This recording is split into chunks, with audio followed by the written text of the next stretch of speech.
let's see, Diane, we were hearing a little bit from Enrique about talking about his story and coming to California, like he was talking about being in the Bay Area in the 60s, and like, again, about Julissa, what you were saying too, about fighting for representation.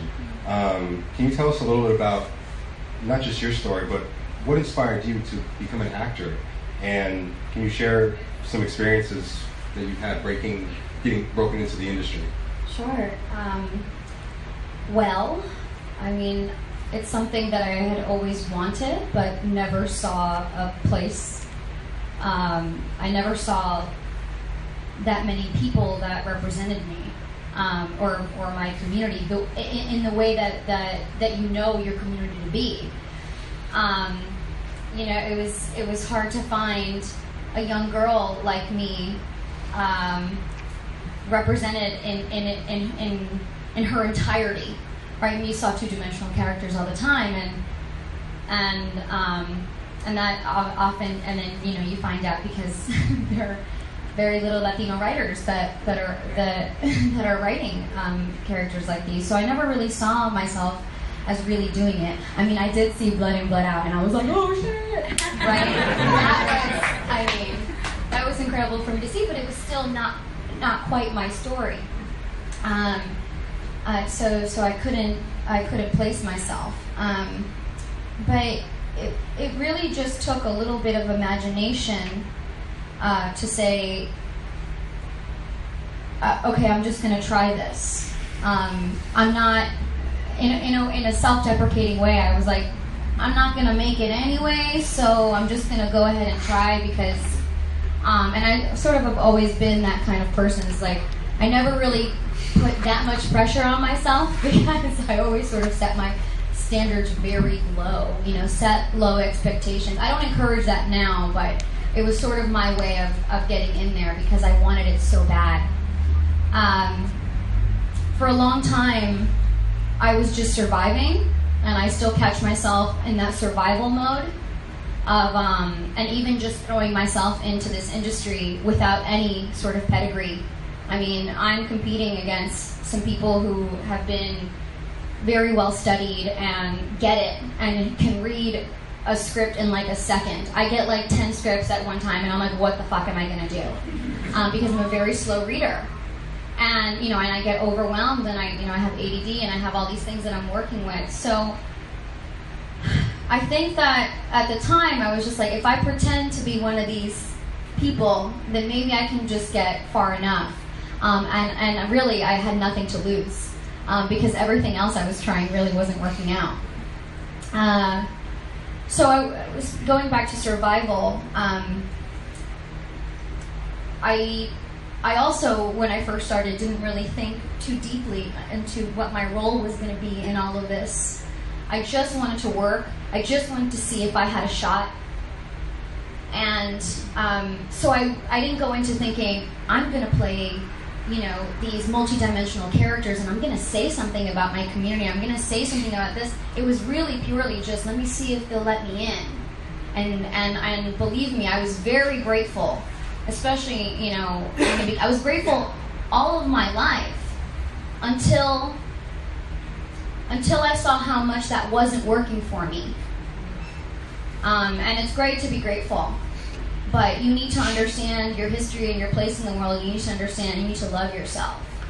And I think once I started doing that, then things started coming together. And then I started to see what my purpose here was. So it really was, in the beginning, just trying it out, just wanting to see myself and seeing if I could do it. And then it became something else. It became more for my community. It became more for my family. It became something bigger.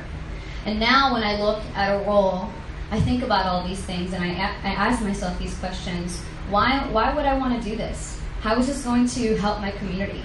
How is this going to push our story forward? And how am I going to open doors for others that want to do the same thing as I'm doing? And so now I'm thinking in that way. So now it's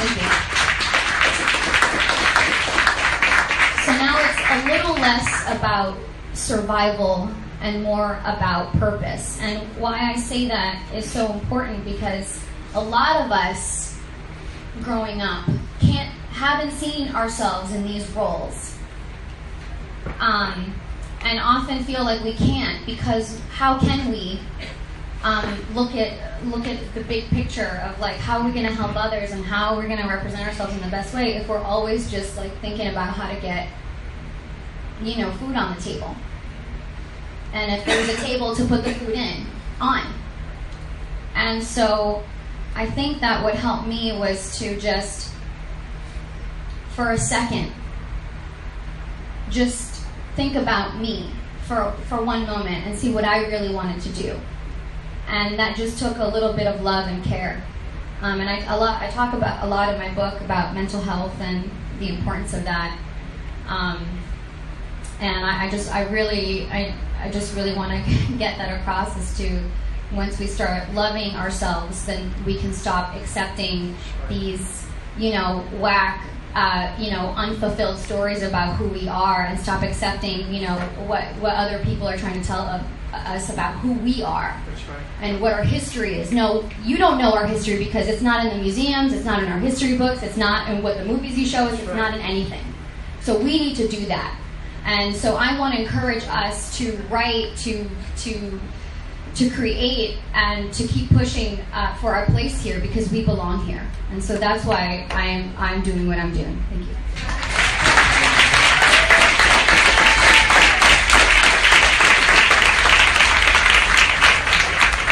Diane, you've been a very outspoken supporter of immigration reform.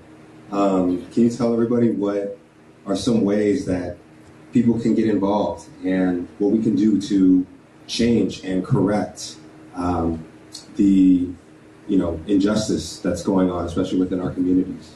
Right. Well, I mean, I have to say, and this is, I think, first and foremost, is changing our culture, right? And education, right? So I think we start here, and the way we do that is to continue this fight and to get involved as much as possible and to contribute, right? And to say and to really, really look at this as your duty and your responsibility. I think that once I realized, and I was never the type to be very involved and or say anything or even have an opinion or even like go up against a white girl who was like debating me in school, because I was like, holy shit, I'm not smart enough. And, you know, for a long time I felt like I didn't have, I shouldn't have an opinion because of what happened in my family, because of all these, negative thoughts that I had about myself. And once I realized that I'm that I am a political human being, and how everything that is around me affects me, then things started to change for me. And I may not be the smartest in the room, and I may not have all the answers, but I know that everything that happens in Washington, everything that happens in my community affects me and affects others. So I have the right to speak up, to say something, to vote, to use my voice. And so that's what I've been doing. I mean, since I got involved, other than sharing my stories, to encouraging my community, especially the Latinx community, to get involved as much as possible. Because our voice is, because there's so many of us, because our community is so large and so strong, yet it has been known to to scurry from the political conversation because of our mixed status families, because of the fear that has been embedded in our community. So I think the best thing to do is to follow these organizations closely, to see how you can fit in and what you can do. But and then also just contributing and participating. So calling your members of Congress, staying in the conversation, knowing what's going on, and not letting anyone and just not letting anyone bamboozle you, and or make you feel threatened.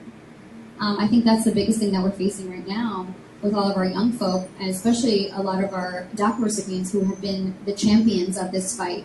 I mean, I have looked up so much to DACA students and to everybody who has been so vocal about their status. And I mean, that's how I got involved myself, was just to look at someone who I admired and to see someone who was really changing the conversation and really being honest about who they were.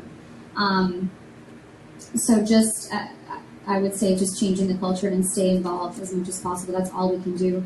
2018, we have, we're voting in a new Congress. We need to stay active. We need to know who the hell is representing us. And even if you cannot vote, you have people in your neighborhoods. You have people, your doctor, your teacher, whoever it is. We need to be talking. We need to be having these conversations. And I don't know, holding these kinds of meetings is super important. I think in the coming days, we need to be very active about encouraging our community to be very diligent and diligent about who they're voting for. And who's going to be representing us in office. So that's pretty much all we can do against this evil man, like at the moment, right? I don't know.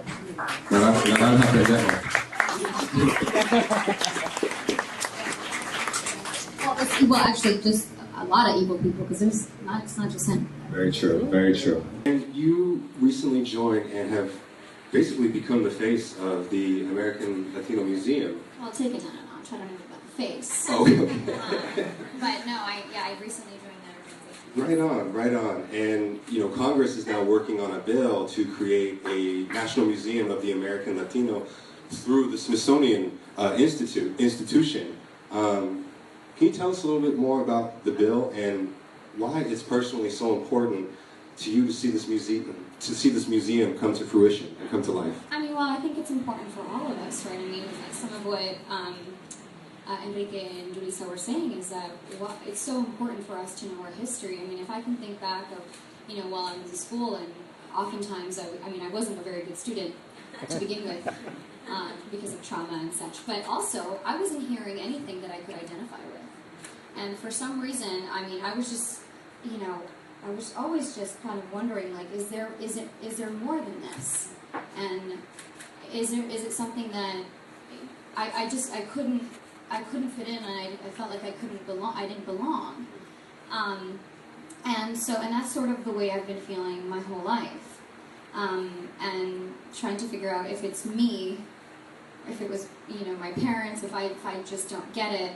And now, of course, when, you start, at the moment I started to have an imagination about my family and who I was and what I was meant to be and do, then I started to, my curiosity started expanding, and I started searching, and that's what brought me here, and that's what led me to even apply for college, or that's even before that, that's what led me to apply to a performance arts high school. That's what led me to go to New York and try to become an actor.